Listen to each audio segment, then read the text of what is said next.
군 모 부대에서요, 진지 공사 작업을 마치고 부대로 복귀를 하던 병사가 어디서 날아온지 아직 밝혀지지 않은 이 총탄에 머리를 맞아 숨지는 사건이 발생했습니다. 하루아침에 사고로 자식을 잃은 이 부모의 마음, 정말 이루 말할 수가 없을 것 같습니다. 먼저 이 부모님의 목소리가 준비가 되어 있습니다. 들어보시죠.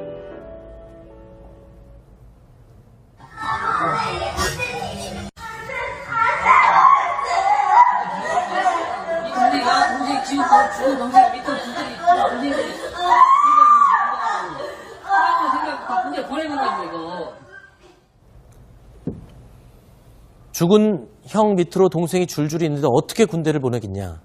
부모의 심정이 찢어질 것 같습니다. 자, 그런데 초기 조사, 그러니까 1차 조사 결과는 지금 이 병사를 숨지게 한 총탄, 도비탄이다. 도비탄. 어딘가에서 날아온 총탄이다. 이렇게 얘기를 하고 있죠? 예, 총에서 발사된 탄이 그 딱딱한 물체에 부딪혀서 튕겨서 방향이 바뀌면서 날아가는 탄이, 우리 흔히 하는 얘기로 유탄 이런 얘기도 하는데요.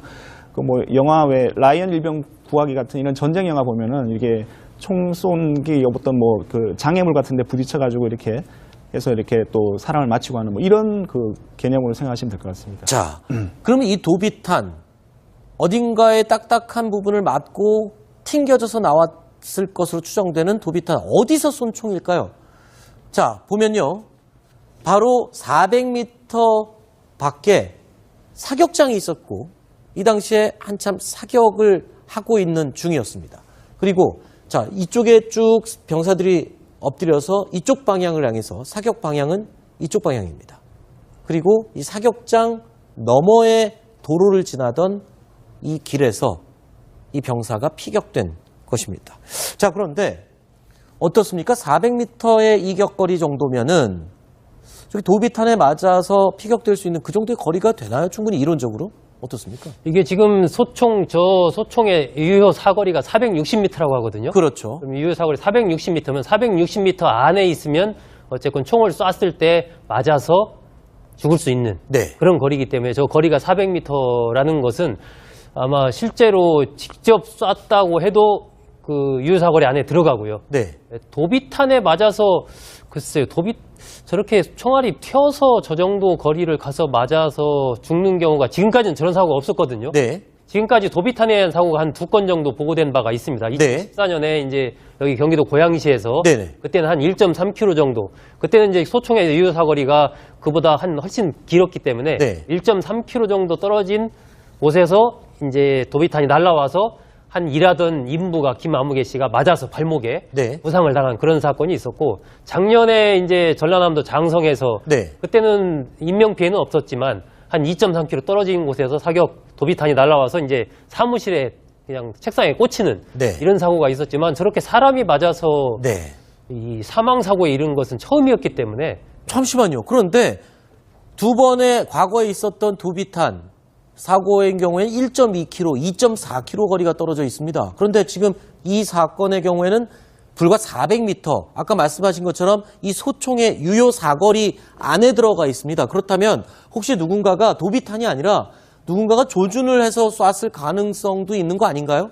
그러니까 사람을 직접 조준하기는 아마 거리상 쉽지는 않았을 거고요. 사격장의 위치 같은 것들이 보통 우리가 사격 연습할 때 보면 산 쪽으로 쏘잖아요. 산 그렇지. 쪽. 표지판이 있고 뒤에 이제 산 같은 게 있죠. 그런데 저 거리가 만약에 이제 산을 넘어가는 그런 거였다면은 이 사격을 하는 병사 중에 누군가가 표지판을 제대로 겨냥하지 않고, 예를 들면은 엉뚱한 방향을 좀 겨냥해서 그 총알이 그대로 날아가서 맞았을 가능성. 그러니까 도비탄이 아니고 실제로 어떤 실탄에 의해서 사망했을 가능성도 현재로서는 완전히 배제할 수는 없지 않나, 그렇게 생각이 됩니다. 그렇군요. 자, 그렇다면 이 사격장 인근, 분명히요, 군대에 다녀오신 분들은 압니다. 사격이 진행되고 있을 때 사격장 주변에서는 사이렌이 울리고 경고방송이 울리고 그리고 주변이 통제가 됩니다. 그래서 인근 주민들도 모두 소개 명령이 떨어지고요. 병사들도 그 주변을 들어갈 수가 없게 되어 있습니다. 그런데 어쩌다가 한참 사격 중인 바로 근처를 이 병사들은 지나갔을까요? 이 유족들은 이 부분에 굉장히 의문을 제기하고 있습니다. 목소리 들어보시죠. 파이팅! 상주가 한국에 있었거든요. 머리에 있어요. 지금은 없습니다. 없어요. 현행 사진을 사진하고 아까 부모님께 설명을 드리고 아니 하다못해 예비군 사격을 가도 사이렌 울리고 전방이나 되고 사격한다고 대피하라고 얘기하는데 군부대에서 이게 말이 돼요?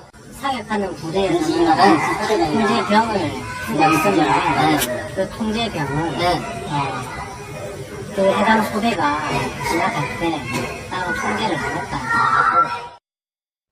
손은숙 국장님, 네. 지금 제가 말씀드렸던 그 부분입니다. 사격이 진행 중면 당연히 사이렌과 경고방송, 주변이 통제가 돼야 되는데 그런 부분에 대해서 지금 어떻게 좀 조사 결과가 나온 게 있습니까, 지금까지는? 현재로서는 뭐 군에서는 사이렌도 올리고 경고방송을 했다라고 얘기를 합니다. 저도 이제 군에 있을 때 통상적인 사격훈련 할 때 생각을 해보면 뭐 저렇게 하지 않았을까 예상되기는 하는데 지금 보면 3개의 부대가 잘못이 있는 거예요. 일단 그 사격을 한 해당 부대 그리고 사격장을 관리하는 부대가 또 있지 않습니까? 그리고 지금 이제 이 진지 작업을 하러 간 부대 이 3개 부대가 어느 한 부대도 완전한 어떤 안전의 통제를 안 한 결과가 결국은 이 한 병사를 죽음에 이르게 한 그런 사태가 빚어진 것이 아닌가 싶습니다. 하나 더 궁금한 게 있습니다. 이 군인이 왜 철모를 쓰지 않았습니까? 그게 지금 지금 보도되기로는 진지공사 작업을 했기 때문에 그런 진지공사 작업을 하는 과정에서는 돌아갈 때 철모를 쓰지 않는다고. 전투훈련이 아니라 이 공사 작업이었기 때문에 작업 중에는 철모가 좀 불편할 수가 있겠죠. 요즘에는 그 철모는 아니고요. 철모는 이제 예전에 썼었고, 그렇죠. 요즘은 이제 방탄모라고. 타이바라고 그러죠. 방탄모. 방탄모. 그러니까 방탄모는 뭐 훈련할 때라든지 뭐 그럴 때는 쓰지만 지금 작업할 때는 그냥 저희 그냥 하의는 전투복을 입고 위에는 활동복 입고 모자 그냥 전투모 쓰거나 안 쓰거나 해서 그냥 편한 복장으로 공사를 하러 가기 때문에 안 썼던 것이죠. 지금 사이렌과 지금 그 경계병 같은 부분 이런 부분들 그다음에 이게 왜 진짜 그 유탄을 맞게 됐는지 이런 경위나 이런 부분에서 말이 지금 군 안에서 지금 말이 엇갈리고 있거든요. 그래서 이게 뭐 유족들은 지금 진상을 빨리 파악하고 알고 싶어 하니까 군에서 좀 철저하게 조사를 해야 될 것 같습니다. 그렇군요. 이 총알이 분명 그 사격장에서 나온 것은 굉장히 분명한 것 같습니다. 그러면 어느 총에서 누구에게서 발사된 총알인지 이것까지 과연 밝혀낼 수 있을지 군의 지금 철저한 조사가 필요할 것 같습니다. 사고에 이른 것은 처음이었기 때문에. 잠시만요. 그런데 두 번의 과거에 있었던 도비탄 사고의 경우에는 1.2km, 2.4km 거리가 떨어져 있습니다. 그런데 지금 이 사건의 경우에는 불과 400m, 아까 말씀하신 것처럼 이 소총의 유효 사거리 안에 들어가 있습니다. 그렇다면 혹시 누군가가 도비탄이 아니라 누군가가 조준을 해서 쐈을 가능성도 있는 거 아닌가요? 그러니까 뭐 사람을 직접 조준하기는 아마 거리상 쉽지는 않았을 거고요. 사격장의 위치 같은 것들이 보통 우리가 사격 연습할 때 보면 산 쪽으로 쏘잖아요. 산 그렇지. 쪽. 표지판이 있고 뒤에 이제 산 같은 게 있죠. 그렇죠. 그런데 저 거리가 만약에 이제 산을 넘어가는 그런 거였다면은 이 사격을 하는 병사 중에 누군가가 표지판을 제대로 겨냥하지 않고 예를 들면은 엉뚱한 방향을 좀 겨냥해서 그 총알이 그대로 날아가서 맞았을 가능성. 그러니까 도비탄이 아니고 실제로 어떤 실탄에 의해서 사망했을 가능성도 현재로서는 완전히 배제할 수는 없지 않나 그렇게 생각이 됩니다. 그렇군요. 자, 그렇다면 이 사격장 인근 분명히요. 군대에 다녀오신 분들은 압니다. 사격이 진행되고 있을 때 사격장 주변에서는 사이렌이 울리고 경고방송이 울리고 그리고 주변이 통제가 됩니다. 그래서 인근 주민들도 모두 소개 명령이 떨어지고요. 병사들도 그 주변을 들어갈 수가 없게 되어 있습니다. 그런데 어쩌다가 한참 사격 중인 바로 근처를 이 병사들은 지나갔을까요? 이 유족들은 이 부분에 굉장히 의문을 제기하고 있습니다. 목소리 들어보시죠. 하여튼 상주가 한국에 있었거든요. 머리에 있어요. 지금은 없습니다. 없어요. 현행 사진하고 아까 부모님께 설명을 드리고 아니 하다못해 예비군 사격을 가도 사이렌 울리고 전방이나 되고 사격한다고 대피하라고 얘기하는데 군부대에서 이게 말이 돼요?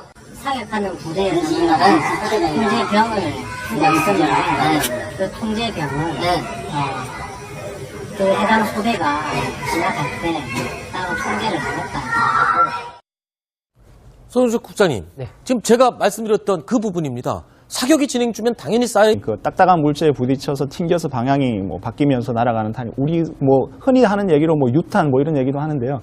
그 뭐 영화 왜 라이언 일병 구하기 같은 이런 전쟁 영화 보면은 이게 총 쏜기 어떤 뭐 그 장애물 같은데 부딪혀가지고 이렇게 해서 이렇게 또 사람을 마치고 하는 뭐 이런 그 개념으로 생각하시면 될 것 같습니다. 자, 그러면 이 도비탄 어딘가에 딱딱한 부분을 맞고 튕겨져서 나왔을 것으로 추정되는 도비탄 어디서 쏜 총일까요? 자, 보면요. 바로 400m 밖에 사격장이 있었고 이 당시에 한참 사격을 하고 있는 중이었습니다. 그리고 자, 이쪽에 쭉 병사들이 엎드려서 이쪽 방향을 향해서 사격 방향은 이쪽 방향입니다. 그리고 이 사격장 너머의 도로를 지나던 이 길에서 이 병사가 피격된 것입니다. 자, 그런데 어떻습니까? 400m의 이격거리 정도면은 저기 도비탄에 맞아서 피격될 수 있는 그 정도의 거리가 되나요? 충분히 이론적으로? 어떻습니까? 이게 지금 군 모 부대에서요.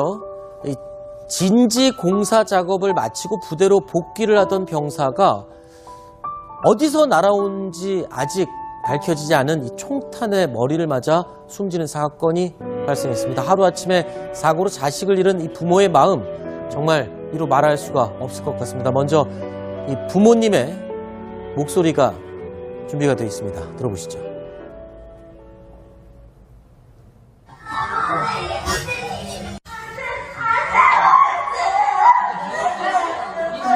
동생이 지금 죽은 동생이 밑에 동생이 생각 군대 보내는다고 이거. 죽은 형 밑으로 동생이 줄줄이 있는데 어떻게 군대를 보내겠냐.